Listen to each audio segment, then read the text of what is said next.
Hello guys, তো দেখো এই যে দুটো চাল বাটার জন্য দুটো লোককে ভাড়া করে আনা হয়েছে। এই যে একজন, এই যে একজন।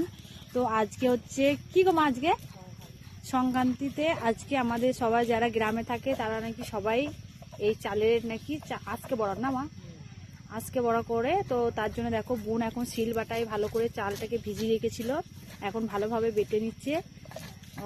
এই মানে শিল বাটায় বাড়লে বড়াটা ভালো উঠে না গো মা, তার জন্যই আমাদের ধরো মেশিন আছে, মানে মিক্সচার মেশিনেও করে নিলেও হবে, কিন্তু ওরা শিল বাটায় বাটছে যাতে ভালো হয়। দেখো এখানে এতটা বাটা হয়ে গেছে, আর এইদিকে বাটছে ছোট বোন, আর এইদিকে হচ্ছে মেজো বোন।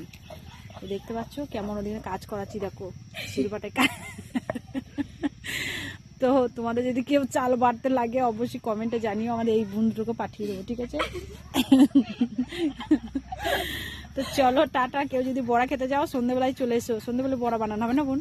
এই আজকে বড়া হবে সন্ধ্যেবেলায়। তো কে কে পছন্দ করে অবশ্যই কমেন্টে জানাবে।